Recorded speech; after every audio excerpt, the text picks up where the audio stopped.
Everyone, welcome back to the channel. तो आज की इस वीडियो में मैं आप सभी के लिए इकोनॉमिक्स के कुछ लॉन्ग क्वेश्चंस और शॉर्ट क्वेश्चंस आप सभी के लिए लेकर आया हूं जो आपके एग्जाम के लिए इंपॉर्टेंट है। तो हम सबसे पहले देखने वाले लॉन्ग क्वेश्चंस को। क्वेश्चन नंबर फर्स्ट है, what is the difference between micro economics and macro economics. तो माइक्रो इकोनॉमिक्स यहाँ पे हम चीज़ों को इंडिविजुअल लेवल पे पढ़ते हैं, ठीक है। वही मैक्रो इकोनॉमिक्स तो यहाँ पे हम एग्रीगेट लेवल पे पढ़ते हैं, जैसे नेशनल इनकम, एग्रीगेट डिमांड, इन सब चीज़ों को हम मैक्रो इकोनॉमिक्स में पढ़ते हैं। वही अगर हम माइक्रो इकोनॉमिक्स की बात करें तो यहाँ पे हम different forms of market, consumer equilibrium, इन सारी चीज़ों को पढ़ते हैं, ठीक है। तो ये सारे डिफरेंस यहाँ पे मैं आपको दिखा रहा हूँ और ये सारे डिफरेंस हिंदी में भी आपको दिखाने वाला हूँ और साथ ही साथ इंग्लिश में दिखाने वाला हूँ। और यहाँ पे मैं आपको वीडियो में ज़्यादा क्वेश्चंस को एक्सप्लेन नहीं करूँगा, ऐसा इसलिए क्योंकि आपने ऑलरेडी चैप्टर वाइज रिवीजन कर रखा है और इस वीडियो को मैंने आप सभी के लिए सिर्फ और सिर्फ प्रैक्टिस के लिए लेकर आया हूँ, ठीक है। तो ये सारे क्वेश्चंस को आप देख लो, इजीली सॉल्व कर पा रहे हो तो बहुत बढ़िया है। अगर सॉल्व नहीं कर पा रहे हो तो आप पढ़ सकते हो, अगर आप चाहो तो आप रट सकते हो। हालांकि एक बार आप क्वेश्चंस को पढ़ लोगे, आंसर को पढ़ लोगे, फिर आपको क्वेश्चंस को रटने की ज़रूरत नहीं पड़ेगी, बिकॉज यहाँ पे मैंने इंग्लिश और हिंदी इन दोनों में इन क्वेश्चंस को कवर करने की कोशिश की है, ठीक है। फिर देखो क्वेश्चन नंबर सेकेंड है, मांग के नियम एवं मांग की लोच में अंतर स्पष्ट कीजिए। तो इसे हमने पढ़ा था, हमने एक चैप्टर पढ़ा था लॉ ऑफ डिमांड और एक चैप्टर पढ़ा था इलास्टिसिटी ऑफ डिमांड। मैंने आपको बताया था जो लॉ ऑफ डिमांड होता है वो होता है क्वालिटेटिव स्टेटमेंट, लेकिन जो इलास्टिसिटी ऑफ डिमांड होता है वो होता है क्वांटिटेटिव स्टेटमेंट। मैंने आपको बहुत सारी तो ये सारे डिफरेंस यहाँ पे दिए हुए हैं, आप देख सकते हो। लॉ ऑफ डिमांड और इलास्टिसिटी ऑफ डिमांड में क्या क्या डिफरेंस है, इन सभी पॉइंट को आप एग्जाम में आंसर कर सकते हो। और देखो ये भी जरूरी नहीं है कि जो आंसर मैं आपको बता रहा हूँ आप उस आंसर को एग्जाम में आंसर करो। अगर आपके पास ऑलरेडी नोट्स अवेलेबल है और उन नोट्स से आप पढ़ रहे हो तो अच्छी बात है, और उन्हीं नोट्स के आंसर को आप एग्जाम में आंसर करना, ठीक है। क्योंकि आप फिर से क्वेश्चन को रटने लगोगे तो आपको बहुत प्रॉब्लम होने वाला है। ये मैं आपको बता रहा हूँ, मैं इसलिए लेकर आया हूँ ताकि जो इंपॉर्टेंट क्वेश्चन है वो आपको पता चल जाए और साथ ही साथ आपकी जो प्रैक्टिस है वो भी हमने क्लियर कर लिया। अब क्वेश्चन नंबर 13 है, discuss the main function of reserve bank of India as central bank. तो आपको पता है इंडिया की सेंट्रल बैंक है रिजर्व बैंक ऑफ इंडिया, और इसके कई सारे फंक्शंस हैं, जैसे आपको पता होगा बैंकर्स टू द गवर्नमेंट, या फिर नोट को इसी के द्वारा इशू किया जाता है। इसके अलावा फॉरेन रिजर्व के कस्टोडियन भी हमारा रिजर्व बैंक ऑफ इंडिया ही है। इसके अलावा सबसे बड़ी बात, it is the banks of bank, मतलब बैंकर्स बैंक। तो ये सारे फंक्शंस होते हैं रिजर्व बैंक ऑफ इंडिया के, और ये सारे पॉइंट्स यहाँ पे दिए हुए हैं, ये सारे फंक्शंस यहाँ पे दिए हुए।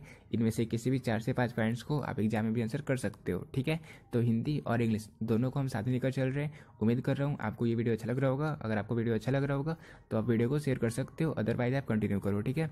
फिर देखो क्वेश्चन नंबर 14 है, what do you mean by aggregate demand, what is the difference between market. तो अब हमें ये बताना है कि एग्रीगेट डिमांड क्या होता है और मार्केट डिमांड और एग्रीगेट डिमांड इन दोनों के बीच क्या डिफरेंस होता है। तो देखो एग्रीगेट डिमांड हम किसे कहते हैं, एक इकोनॉमी में जितनी गुड्स और सर्विसेज की डिमांड है, मतलब total demand in an economy of goods and services is known as aggregate demand, ठीक है। तो इस तरीके से आप एग्रीगेट डिमांड को आंसर कर सकते हो। इसके अलावा अब हम ये देखने वाले हैं कि मार्केट डिमांड और एग्रीगेट डिमांड में क्या अंतर होता है। तो मार्केट डिमांड देखो ये माइक्रो कॉन्सेप्ट है, माइक्रो यानी कि इंडिविजुअल कॉन्सेप्ट है, लेकिन जो एग्रीगेट डिमांड है ये मैक्रो कॉन्सेप्ट है, ठीक है। इसके अलावा अगर हम और डिफरेंस को देखें तो जो मार्केट डिमांड होता है यहाँ पे अगर हम देखेंगे तो प्राइस और डिमांड इन दोनों के बीच एक इनवर्स रिलेशनशिप होता है, मतलब उल्टा रिलेशन होता है। लेकिन अगर हम बात करें एग्रीगेट डिमांड की तो यहाँ पे डिमांड और इनकम इन दोनों के बीच डायरेक्ट रिलेशन होता है, ठीक है। तो अब तक हमने 4 क्वेश्चंस को देख लिया, लॉन्ग टाइप के क्वेश्चंस को। अब क्वेश्चन नंबर 5 है, define foreign exchange rate, differentiate between fixed and flexible exchange rate. देखो फॉरेन एक्सचेंज रेट क्या होता है, सिंपल लैंग्वेज में अगर मैं आपको बताऊं तो मानकर चलो कि हमें दूसरी करेंसी को लेने के लिए, दूसरी करेंसी की एक यूनिट को लेने के लिए अपने पैसे को, अपने करेंसी को कितने पैसे पे करने पड़ेंगे, यानी कि price paid in domestic currency in order to get 1 unit of foreign currency is known as foreign exchange rate, ठीक है। अब देखो फिक्स्ड एक्सचेंज रेट क्या होता है और फ्लेक्सिबल एक्सचेंज रेट क्या होता है, इन दोनों के बीच क्या डिफरेंस होता है। तो सिंपल सी बात है, जो हमारा फिक्स्ड एक्सचेंज रेट होता है तो यहाँ पे ये डिसाइड किया जाता है, ये डिक्लेयर किया जाता है गवर्नमेंट के द्वारा। लेकिन अगर हम फ्लेक्सिबल एक्सचेंज रेट की बात करें तो ये टोटली डिमांड और सप्लाई फोर्सेज पर डिपेंड करता है, ठीक है। इसके अलावा अगर हम कोई और पॉइंट को बात करें तो देखो यहाँ पे क्योंकि हमारा फिक्स्ड एक्सचेंज रेट है तो यहाँ पे फ्लक्चुएशन नहीं होते रहता, ये फ्लक्चुएट नहीं करते रहता। लेकिन अगर हम बात करें फ्लेक्सिबल एक्सचेंज रेट की तो ये फ्लक्चुएट करते रहता है, ठीक है। तो अब तक हमने 5 लॉन्ग क्वेश्चंस को कवर किया, अब हम कवर करने वाले हो 5 और लॉन्ग क्वेश्चंस को। देखो क्वेश्चन नंबर 11 है, explain the scope of micro economics. तो बहुत ही क्वेश्चन है, हमने देखा था 3 थ्योरी होती है, 3 थ्योरी को हमने पढ़ा है। एक होता है थ्योरी ऑफ प्रोडक्ट प्राइसिंग, एक होता है थ्योरी ऑफ फैक्टर प्राइसिंग, और एक होता है थ्योरी ऑफ इकोनॉमिक वेलफेयर, ठीक है। तो माइक्रो इकोनॉमिक्स के अंतर्गत हम इन तीन चीज़ों को पढ़ते हैं। तो क्वेश्चन नंबर 11 तो क्लियर हो गया, आप इन सभी क्वेश्चंस को इस तरीके से आंसर कर सकते हो। इसके अलावा क्वेश्चन नंबर 12 है, why does the demand curve slopes downward.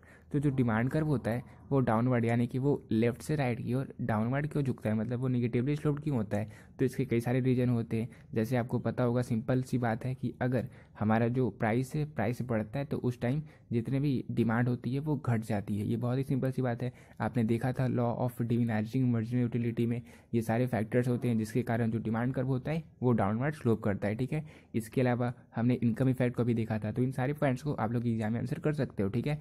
मैंने ऑलरेडी हिंदी और इंग्लिश दोनों में आंसर प्रोवाइड कर रहा हूँ, तो आप सभी को पढ़ सकते हो, आपको सारी चीज़ें क्लियर हो जाएगी, ठीक है।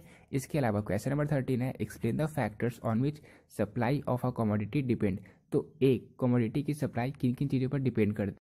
देखो, इकोनॉमिक्स की खास बात ये है कि इन क्वेश्चंस को सॉल्व करने में आप खुद एज अ प्रोड्यूसर अगर सोचोगे, मतलब एग्जाम्पल लेकर समझोगे, तो आप ज़्यादा क्लियरली किसी भी क्वेश्चंस को आंसर कर सकते हो। जैसे कि मानकर चलो आप खुद प्रोड्यूसर हो, आप सप्लाई करते हो, तो आप ये देख लोगे कि एक्सपेक्टेड फ्यूचर प्राइस क्या है, मतलब फ्यूचर में जो ये प्रोडक्ट है उसकी प्राइस बढ़ सकती है या घट सकती है, उस अकॉर्डिंग आप सप्लाई करोगे, ठीक है। इसके अलावा आप ये भी देख सकते हो कि जो हमारा प्रोडक्शन फैक्टर था, मतलब जो रॉ मटेरियल्स वगैरह हमने परचेज करे थे उनके कितने प्राइस थे, उसके अकॉर्डिंग सप्लाई करेंगे। और इसके अलावा आप देख सकते हो उस कमोडिटी की प्राइस को भी आप मेजर कर सकते हो, उसके अकॉर्डिंग भी आप सप्लाई करते हो। और या फिर जो रिलेटेड गुड्स हैं, जैसे आप देख सकते हो कि कोई और आप ही की तरीके का सब्सटीट्यूट गुड्स है, ये आप ही की तरीके का कॉम्प्लीमेंट्री गुड्स है। तो अगर कॉम्प्लीमेंट्री गुड्स के जो वैल्यू है या फिर उसकी जो सप्लाई है, सप्लाई घट चुकी है, तो ऑटोमेटिकली आपको भी अपनी सप्लाई घटानी पड़ जाएगी, क्योंकि वो आपके कॉम्प्लीमेंट्री गुड्स हैं और उसके बिना आपका कोई कार्य ही नहीं है। तो सिंपल सी बात है, आपकी डिमांड भी घटी जाएगी, ठीक है। तो ये सारे ऐसे फैक्टर होते हैं जो एक कमोडिटी की सप्लाई को अफेक्ट करते हैं, ठीक है, उस पर डिपेंड करते हैं। इसके अलावा क्वेश्चन नंबर 14 है, what is monopoly, explain its feature. बहुत ईजी क्वेश्चन है, आपको पता होगा मोनोपोली क्या होता है, परफेक्ट कंपटीशन क्या होता है, मोनोपोलिस्टिक कंपटीशन क्या होता है, ऑलिगोपोली क्या होता है, ये सारी चीज़ें क्लियर होगी, ठीक है। और क्लियर रहना भी चाहिए, इनमें से कोई भी क्वेश्चन आपके एग्जाम में पूछा जा सकता है। अब मोनोपोली में आपको सिंपल सी बात जान लो कि आप में एक सिंगल सेलर होता है, यानी कि एक ही होता है विक्रेता, यानी कि एक ही होता है सेलर, एक बेचने वाला होता है और खरीदने वाले बहुत सारे होते हैं। Single seller and large number of buyer, ये एक बहुत ही बड़ा फीचर है मोनोपोली का। इसके अलावा आप देख सकते हो इसमें कोई क्रॉस सब्सटीट्यूट भी नहीं होता, यानी कि आपके पास कोई ऑप्शन भी नहीं होता। अगर आप एक चीज़ को परचेज नहीं करना चाहोगे तो आप दूसरी चीज़ को परचेज भी नहीं कर सकते हो। इसके अलावा नई फर्म की एंट्री भी बैन रहती है, क्योंकि यहाँ पे रेस्ट्रिक्शन लगा हुआ होता है, किसी भी न्यू फर्म को आने की अनुमति नहीं रहती। यही मेन फीचर होते हैं मोनोपोली के। इसके अलावा आप ये देख सकते हो कि यहाँ पे जो मोनोपोलिस्ट होते हैं वही प्राइस मेकर होते हैं, ठीक है। तो ये सारे फीचर होते हैं, ये सारे इंपॉर्टेंट फीचर्स होते हैं मोनोपोली के। मोनोपोली में एक सिंगल सेलर होता है और लार्ज नंबर ऑफ बायर होते हैं, ठीक है। इसके अलावा अब क्वेश्चन नंबर 15 है, discuss the development function of commercial banks. तो कॉमर्शियल बैंक क्या होता है ये हमने ऑलरेडी पढ़ रखा है, और कॉमर्शियल बैंक्स के क्या क्या फंक्शंस होते हैं ये भी हमने देख रखा है। अब इसके डेवलपमेंट फंक्शंस क्या होते हैं, देखो, जो कॉमर्शियल बैंक होते हैं वो क्या करते हैं, पब्लिक से जिनके पास पैसे रखे हुए हैं उनसे पैसे लेते हैं, और जिन नीडी पर्सन होते हैं जो बिजनेस करना चाहते हैं उन्हें पैसे देते हैं। इससे अपनी कैपिटल की प्रोडक्टिविटी को ये बढ़ा देते हैं, मतलब जो पैसे ऐसे ही रखे हुए थे अब उनसे क्या होगा, उनसे हमारा प्रोडक्शन बढ़ेगा, हमारा देश का और प्रगति होगा, विकास होगा, ठीक है। और जो हम सब चाहते हैं, तो हमारा जो कॉमर्शियल बैंक है वो एक बहुत ही बड़ा फंक्शन ये करता है डेवलपमेंट में, कि जो कैपिटल रखे रहते हैं उनकी प्रोडक्टिविटी को ये बढ़ाने का कार्य करता है, ताकि जितने भी पब्लिक के लोग हैं उनसे पैसे ले लेता है, और जितने भी नीडी पर्सन है जो बिजनेस करना चाहते हैं तो उन्हें पैसे देता है एज अ लोन, और उस अकॉर्डिंग ये अपना इंटरेस्ट भी लेता है, और साथ ही साथ जो कैपिटल होते हैं उनकी प्रोडक्टिविटी को भी बढ़ा देता है। इसके अलावा और बहुत सारी चीज़ें होती हैं, जैसे एम्प्लॉयमेंट को बढ़ाने का कार्य हो गया। इसके अलावा जो एंटरप्रेन्योर हो गए उनको ज़्यादा प्रमोट करने का काम हो गया, उन्हें पैसे देकर उन्हें प्रमोट करने का काम हो गया। तो ये सारे ऐसे डेवलपमेंट फंक्शन होते हैं कॉमर्शियल बैंक के, ठीक है। तो इन तरीक़ों से आप इन क्वेश्चंस को सॉल्व कर सकते हो। अब मुझे नहीं लगता कि आपको इन क्वेश्चंस को सॉल्व करने में कोई प्रॉब्लम हो रहा होगा, ये सारे बहुत ही बेसिक क्वेश्चंस थे। इसी तरीके से क्वेश्चन नंबर 11 है, what is the law of increasing returns and why does it become operational. तो देखो, ये क्वेश्चन तो मैंने ऑलरेडी सब्जेक्टिव में कवर करवा दिया था, ठीक है। आपको पता होगा मैंने इकोनॉमिक्स की अब तक 3 वीडियो को अपलोड किया है सब्जेक्टिव का, जहाँ पे मैंने इकोनॉमिक्स के इंपॉर्टेंट सब्जेक्टिव क्वेश्चंस को कवर किया था। तो क्वेश्चन नंबर 11 को मैंने ऑलरेडी कवर कर लिया है। क्वेश्चन नंबर 12 है, explain the characteristics of indifference curve. तो इंडिफरेंस कर्व क्या होता है, इसके क्या फीचर्स हैं, इसे भी मैंने ऑलरेडी कवर कर रखा है। और साथ ही साथ question number 13, what do you mean by utility, write the concepts of utility. Utility क्या होता है, it is the want satisfying ability of a commodity is known as utility. तो ये भी मैंने क्लियर करवा रखा है आपको। कार्डिनल अप्रोच क्या होता है, ऑर्डिनल अप्रोच क्या होता है, ये सारी चीज़ें क्लियर है, ठीक है। तो क्वेश्चन नंबर 11, 12, 13 आपको पिछले वीडियो में मैंने ऑलरेडी कवर करवा रखा है। क्वेश्चन नंबर 14 है explain the importance of circular flow of income.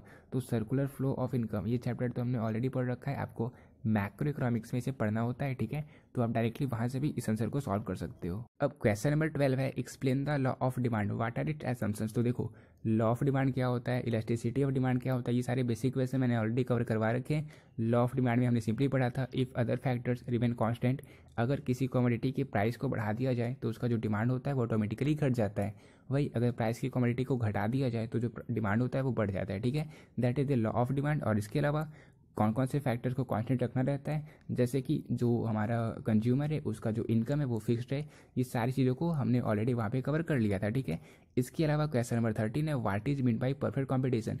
तो मैंने आपको ऑलरेडी बता रखा है कि 4 पॉइंट्स को, मोनोपॉली क्या होता है, मोनोपॉलिस्टिक कंपटीशन क्या होता है, परफेक्ट कंपटीशन क्या होता है और ऑलिगोपॉली क्या होता है। इन 4 को आप लोग अच्छे से याद रखना, 4 में से कोई भी क्वेश्चन आपके एग्जाम में पूछा जा सकता है, ठीक है। इसके अलावा क्वेश्चन नंबर 14 है what do you mean by commercial bank. तो कॉमर्शियल बैंक क्या होता है, इसके क्या क्या लिमिटेशंस होते हैं क्रेडिट क्रिएशन के, वो सारी चीज़ें आप अगर कॉमर्शियल बैंक के चैप्टर को स्टार्ट करोगे तो आपको स्टार्टिंग में मिल जाएगी। और देखो अगर आपने चैप्टर वाइज नोट्स आपके पास अवेलेबल नहीं है तो मैंने जिनको प्रीफर किया था मैं आपको बता देता हूँ, क्योंकि मैंने आपको ऑलरेडी बता रखा है best YouTube channel of economics में कि मैंने इकोनॉमिक्स ईजी है के चैनल से कंप्लीट करा था। और इस रीजन से जो नोट्स सर ने शेयर किए थे, मतलब सर ने क्या किया था, जिस तरीके से मैंने अकाउंट्स की अपनी सीरीज़ को कंप्लीट किया है सेम उसी तरीके से इकोनॉमिक्स ईजी है के चैनल में माइक्रो इकोनॉमिक्स के आपको जितने चैप्टर्स मिलेंगे उनके नोट्स भी आपको उस प्लेलिस्ट में मिल जाएंगे, ठीक है। जैसे फर्स्ट चैप्टर को उन्होंने 3 से 4 वीडियो में कवर किया, उसके बाद जस्ट नेक्स्ट वीडियो में उन्होंने उस कंप्लीट चैप्टर की रिवीजन वीडियो को अपलोड किया है, वो 20 मिनट की है। तो अगर आप चाहो तो आप, अगर आपके पास नहीं है तो आप उन्हें प्रीफर कर सकते हो, ठीक है। इकोनॉमिक्स ईजी है बहुत ही बेस्ट चैनल है, मैंने उनसे पढ़ाई करी थी बिजनेस स्टडी के भी और इकोनॉमिक्स की भी। तो अगर आप चाहते हो तो आप पढ़ सकते हो। इसके अलावा अगर आपके पास नोट्स ऑलरेडी अवेलेबल है तो आप उन्हीं से पढ़ना, ठीक है। फिर देखो अब क्वेश्चन नंबर 15 है explain progressive, proportional and regressive tax with examples. तो देखो प्रोग्रेसिव टैक्स क्या होता है, प्रोपोर्शनल टैक्स क्या होता है, रिग्रेसिव टैक्स क्या होता है। तो अगर टैक्स स्लैब के बढ़ने पर टैक्स के रेट पर कोई इफेक्ट ना पड़े तो वो कहलाता है प्रोपोर्शनल टैक्स। लेकिन अगर टैक्स स्लैब के बढ़ने पर जो टैक्स का रेट है वो भी बढ़ जाए तो वो कहलाता है प्रोग्रेसिव टैक्स। लेकिन टैक्स स्लैब के बढ़ने पर अगर जो हमारा टैक्स रेट है वो घट जाए तो ये कहलाता है हमारा रिग्रेसिव टैक्स, ठीक है। तो क्लियर हो गया क्या होता है हमारा प्रोग्रेसिव टैक्स, प्रोपोर्शनल टैक्स और रिग्रेसिव टैक्स। और इसके अलावा आपको ये भी पता होना चाहिए कि इनडायरेक्ट टैक्स क्या होता है और डायरेक्ट टैक्स क्या होता है। डायरेक्ट टैक्स में जिस पर्सन पर, जिस मनुष्य पर उसका प्रभाव पड़ता है उसे ही पैसे डायरेक्टली पे करने पड़ते हैं। लेकिन इनडायरेक्ट टैक्स में जिस पर्सन पर प्रभाव पड़ता है वो पैसे पे नहीं करता बल्कि किसी दूसरे पर्सन को पैसे पे करने पड़ते हैं। जैसे आप देखते होगे जो प्रोड्यूसर होते हैं वो पहले चीज़ों को बनाते हैं, फिर जब बेचते हैं उन्हें बेचने के बाद हम कंज्यूमर से पैसे लेते हैं, तो ये कहलाता है इनडायरेक्ट टैक्स, ठीक है। तो इस तरीके से क्लियर हो गया होगा ये सारा क्वेश्चन आपका। इसके अलावा कुछ और इंपॉर्टेंट क्वेश्चन है लॉन्ग के जो आपसे एग्जाम में पूछे जा सकते हैं। क्वेश्चन नंबर 11 है explain the scope of micro economics. तो ये तो हमने ऑलरेडी कवर कर ही लिया, हटाते इस क्वेश्चन को। क्वेश्चन नंबर 12 है define money and explain function of money. तो मनी एंड बैंकिंग के चैप्टर में हमने बिल्कुल स्टार्टिंग में देखा था कि मनी क्या होता है और इसके क्या क्या फंक्शन होते हैं, ठीक है। तो इस तरीके से हम इस क्वेश्चन को भी आंसर कर सकते हैं। और इसके अलावा एक और क्वेश्चन आप लोग याद रखना कि बार्टर सिस्टम क्या होता है और बार्टर सिस्टम की क्या क्या लिमिटेशन होती है। ये क्वेश्चन आपसे एग्जाम में जनरली पूछा जाता है, ठीक है। तो इसे आप लोग रिवाइज कर लेते हैं। Equilibrium, explain the condition of consumer equilibrium. तो आप देख सकते हो कितने बेसिक क्वेश्चंस आपसे एग्जाम में पूछे जा रहे हैं। तो ये सारे क्वेश्चंस को आप लोग इजीली सॉल्व कर सकते हो। कंज्यूमर इक्विलिब्रियम क्या होता है और इसके अलावा क्वेश्चन नंबर 14 है what do you mean by perfect competition, how is price determined under perfect competition. तो परफेक्ट कॉम्पिटिशन क्या होता है, मोनोपॉलिस्टिक कॉम्पिटिशन क्या होता है, मोनोपॉली क्या होता है, लिगोपॉली क्या होता है, ये सारी हमने ऑलरेडी कवर कर ली है, मैंने आपको बता रखा है। ये सारे इंपॉर्टेंट क्वेश्चन हैं भी। तो अब देखो अब हमने इकोनॉमिक्स के कंप्लीट लॉन्ग क्वेश्चन को कवर कर लिया, ठीक है। और अगर आपको ये वीडियो अच्छा लगा होगा तो आप वीडियो को शेयर